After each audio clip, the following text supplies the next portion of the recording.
हरिओम, नमस्ते। हमारे YouTube channel पर आप सभी स्वास्थ्य प्रेमियों का एक बार फिर से स्वागत है। चाहे कोई योगासन हो, चाहे कोई प्राणायाम हो, जब तक हमें उसकी सावधानियां, कॉन्ट्राइंडिकेशन के बारे में अच्छी तरह से मालूम नहीं है, तो उसके लाभ के बजाय हमें नुकसान हो सकता है, या फिर जितना लाभ होना चाहिए उतना हमें 100% लाभ नहीं पहुंच पाता है।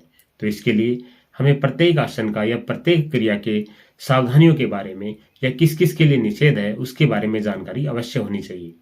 तो इसी कड़ी में आज हम चर्चा करेंगे सूर्य नमस्कार के लिए सावधानियां क्या क्या हैं, क्या क्या हमें बातें ध्यान रखनी चाहिए, क्या उसके रूल्स एंड रेगुलेशंस हैं।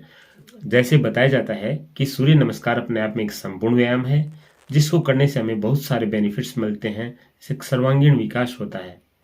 तो इसी कड़ी में हमें सूर्य नमस्कार के लिए क्या क्या सावधानियां, किन किन बातों को ध्यान में रखना चाहिए, इसकी चर्चा हम आज करेंगे। तो बने रहिए हमारे साथ वीडियो के लास्ट तक।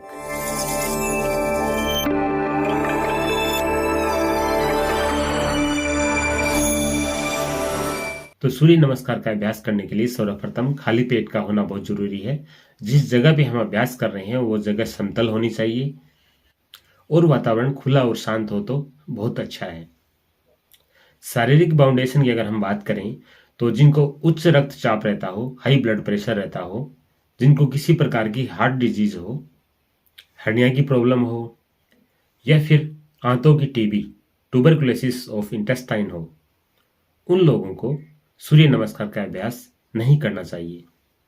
इसके अलावा यदि हम बात करें तो जिनको स्लिप डिस्क की समस्या हो या कमर में दर्द बहुत ज्यादा हो, तो उन लोगों को सूर्य नमस्कार में जो झुकने वाले स्टेप्स हैं वो नहीं करने चाहिए। इसके बाद में यदि हम बात करें तो जो व्यक्ति कहीं दूर से चल के आया हो या कोई थकान भरा कार्य किया हो, यानी थका हुआ व्यक्ति हो, उसके सूर्य नमस्कार का अभ्यास नहीं करना चाहिए। या फिर शारीरिक रूप से अत्यधिक कमजोर व्यक्ति या किसी बीमारी से लंबे समय से ग्रस्त हो, उसको भी इस सूर्य नमस्कार का अभ्यास नहीं करना चाहिए। माताओं और बहनों के लिए एक विशेष ध्यान रखने योग्य बात है, मासिक धर्म के समय सूर्य नमस्कार का अभ्यास नहीं करना चाहिए, क्योंकि इसमें मंत्रों का उच्चारण होता है। यह एक तरह से सूर्य भगवान की पूजा या अर्चना ही होती है, इसलिए पूजा अर्चना पीरियड टाइम में निषेध होती है। और माताएं बहनें जब प्रेग्नेंट होती हो, गर्भावस्था में, सूर्य नमस्कार का अभ्यास है वो शुरू के फर्स्ट ट्राइमेस्टर में, शुरू के 3 महीने में इसका अभ्यास हम किसी भी योग प्रशिक्षक के देखरेख में कर सकते हैं। इसके बाद में इसका अभ्यास नहीं करना चाहिए। और जब डिलीवरी हो जाए तो उसके 1.5 महीने बाद हम सूर्य नमस्कार का अभ्यास पुनः शुरू कर सकते हैं, ताकि गर्भाशय की मांसपेशियां और पेडों की मांसपेशियां अपनी पहले वाली स्थिति में आ जाए, एक तरह से टोनअप हो जाएं, स्ट्रेंथन हो जाती है।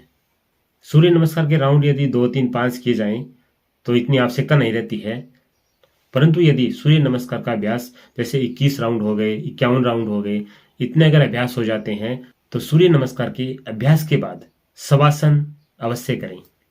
अर्थात शवासन में रिलैक्स होकर लेटना है, जिससे हमारे पूरे शरीर की मांसपेशियां है वो रिलैक्स हो सके, हमारी श्वास सामान्य हो सके, हमारे हार्ट रेट नॉर्मल आ सके।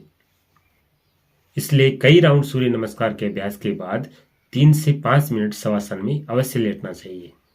तो ये जाना हमने सूर्य नमस्कार की सावधानियों के बारे में कि किन किन बातों का हमें ध्यान रखना है। यदि हम इन बातों का ध्यान रखेंगे और फिर उस क्रिया का अभ्यास करेंगे तो हमें 100% लाभ मिलेगा उसका। जिनको चक्कर आते हो या घुटनों में बहुत ज़्यादा दर्द हो या घुटनों का कोई ऑपरेशन करवाया हो या पेट की कोई सर्जरी करवाई हो या रीढ़ की हड्डी की कोई ऑपरेशन करवाया हो या कोई चोट हो, तो उन लोगों को भी सूर्य नमस्कार का अभ्यास है वो नहीं करना चाहिए। और जब भी किसी योगासन या प्राणायाम या किसी भी योगिक क्रिया का अभ्यास शुरू करें, उससे पहले किसी भी कुशल योग प्रशिक्षक से सलाह अवश्य ले लें। तो आज के वीडियो में बस इतना ही। हरिओम, नमस्ते।